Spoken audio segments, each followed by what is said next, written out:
Are you bored?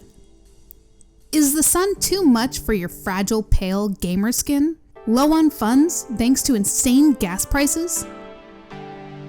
So let me show you some budget-friendly games that are amazing titles that maybe you just missed out on, or maybe you're itching for a replay but you sold it out of your collection.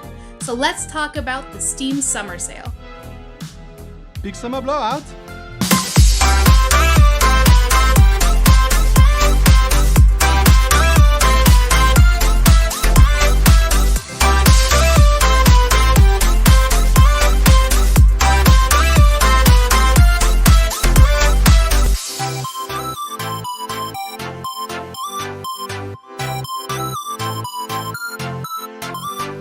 But Sam, I'm a console gamer, not a PC gamer. I don't want to play with a keyboard and mouse. I need my controller. That's a good point, fellow gamer, but let me show you some solutions to the issue, as long as you'll hear me out.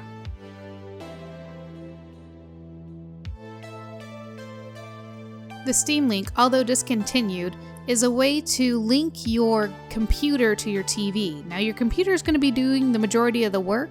You can get these things on eBay for somewhere around $35, $45. I suggest them. I use them myself. I have 2 of them. Luckily, I was able to order 2 of them when they were still producing them. I do think that the price will eventually just keep climbing, so if this is something that you're interested in, I would snag it now. Also, keep in mind that you're able to connect controllers to this via USB, or if you really want to be a monster, you can use a keyboard and mouse. But Sam, I don't want to spend that kind of money. And that's okay. You can hook up a wired controller or buy a wireless dongle to hook up to your computer directly. These titles I'm about to talk about are less than $5 each, and a lot of them are AAA titles that you might have already possibly played or heard of, but if you've missed out on the opportunity to play any of these games, now would be the time to snatch them up. Fallout 3 is an action role-playing game set in the barren wasteland of a post-apocalyptic society. This game did really well for its time. Now, I don't think it's aged as well as some of the other games I'm going to show you, but if you're looking for a replay, it's dirt cheap right now. Portal 2 is essentially a puzzle game, and in Portal 2 you actually get to do co-op. Now, if you want more information about this game, you can go ahead and look it up, but this game is so well known that I felt like it didn't need any further explanation. In Dishonored, you are framed for murder and forced to become an assassin. This game does play a lot on stealth, and so if you're like me and you like to go pretty much balls to the wall, this might not be the game for you, but I think it's worth a try. Castle Crashers, a hack and slash, smash your way to victory 2D arcade game with insanely funny comedy. And you can play multiplayer, online. This game is worth every single penny. I can tell you that from personal experience. Originally a GameCube release that then got a remaster released on Steam, Tales of Symphonia is, I believe, considered a JRPG. Now, it is on my to-do list, so I only have so much information about this, but it looks like it is an action RPG with a story that seemed to do really well with the general population, and it's something I'm looking forward to playing. With the release of Psychonauts 2 fresh in your mind, if you did miss out on this classic, or if you just want to replay, Psychonauts is currently cheap, and if you want to be a psychic spy who snuck away and wanted to become one, this is your chance. I really hope you've played this game, but Tomb Raider is on sale, people, and you get to play as Lara Croft, more badass than ever. You get to explore this amazing island with a bunch of secrets that you need to discover. This is a good game, guys, trust me. If you're really not into the retro vibe, but you like DuckTales, DuckTales did get a remaster that was on the Wii U, but unfortunately the Wii U flopped, and so not very many people got to see this game. I'm sure it was on other consoles, but that's the only one I can remember. You can enjoy the remake of DuckTales, and it is now on sale. This game is totally worth a playthrough, especially if you enjoy retro gaming.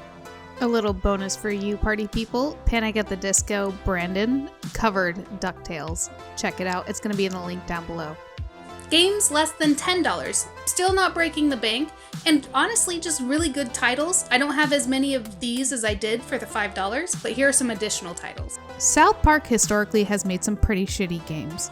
but they finally did it right with Stick of Truth. This game is amazing. It's a turn-based RPG where you are the new kid in town and you have the ability to make friends very fast. And so you get to choose who you are, what class you are. And as you play through the game, a lot of the things that make South Park so funny is in the game. It honestly feels like you're playing an episode. I got addicted to this very fast, and it does have a sequel, South Park: The Fractured Butthole. You guys should give this one a try. Especially if you like South Park. I made an episode about Stardew Valley, and I think it came across as me shitting on the game, but if you listen closely, eventually I did turn a corner where I started enjoying the game. And I think if you like anything like farm simulators, life simulators, casual gaming, this is going to be a game that's pretty fun for you, and it's less than $10. So, I mean, even if you don't like it, you didn't break the bank.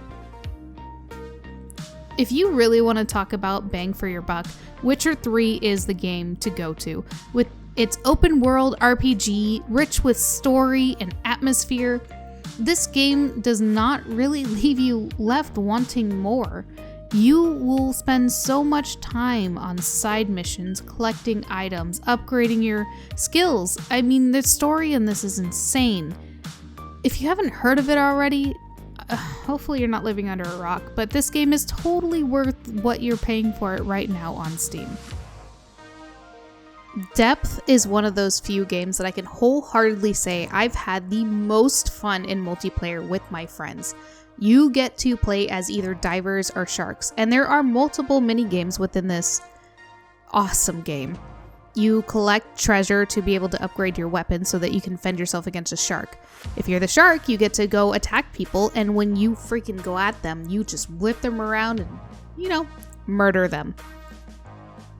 If anybody wants to play this game, just let me know, because when you're the shark, it's amazing, and when you're the divers and you hear the shark nearby, wear headphones because you will hear a heartbeat that just gets more intense as the shark gets closer.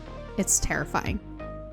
I might be one of the few people left on the planet that has not played Batman Arkham Asylum, but that is changing. I have purchased it, I am playing it now. The footage you are seeing is from my playthrough. However, not only can you get Arkham Asylum, you can get an Arkham Collection. It includes Arkham Asylum, Game of the Year Edition, Batman Arkham City, Game of the Year Edition, Arkham Knight, and then a season pass for Arkham Knight, which I'm personally not interested in. But for $8.99, you get 3 Batman games, and Arkham Asylum by itself is totally worth the money, and if you haven't played it, I recommend it. Unfortunately, a game in my backlog, I heard Jedi Fallen Order is actually a pretty decent game. Now this one is on the cheaper side as well, and so you're not flushing money down the toilet if you're trying. It does still bother me though that you have to play as the kid from Shameless. And the last one is $20. My peak of basically buying anything on Steam. I'm a physical collector. The deals have to be really, really good for me to want to buy them digitally. I'm really cheap, so Outer Worlds is a game I'm still waiting to get less than $17.99, but from my understanding, Fallout 76 was an epic flop, and the Outer Worlds kind of fills that void, where it's got this kind of Fallout vibe to it, where you're surviving these outer worlds. And so this game is something I'm anticipating to play. I'm just being super cheap about it. But if you guys have been looking forward to this game, currently it is $17.99, which is about the cheapest I've seen it be. And if you have played this game, let me know if it's worth that price. Skyrim, that's all you get. Hades seems to foster that kind of I hate myself mentality. It's a game where you're going to die a lot and you're going to have to learn from your mistakes. Now, I have not played it yet. I own it for the Switch, but it has been a very popular game, and I think right now would be a good time to buy it. Now, if you are a physical collector, I think you can find it on the cheap. And any of these games, if you think they're cheaper than what I'm listing them for, get them physically. Don't let the physical market die, people. So those are my suggestions for the Steam summer sale. Now these sales change throughout the summer. The ones I've suggested might only be available for these prices for the next week or so, but I figured it was something to talk about. I know that a lot of console gamers, a lot of collectors are not into the digital market, and I fully understand why. But sometimes those deals are just so cheap, especially for games that have skyrocketed in price. You guys know what's happened to the market. So let me know in the comments down below if you use Steam, if you know of any good deals that are going on right now, of your favorite games. One of my all-time favorite just recently is playing Arkham Asylum for the first time. That game is so badass and I recommend it to anybody. But thank you all so much for watching. Officer Bowles.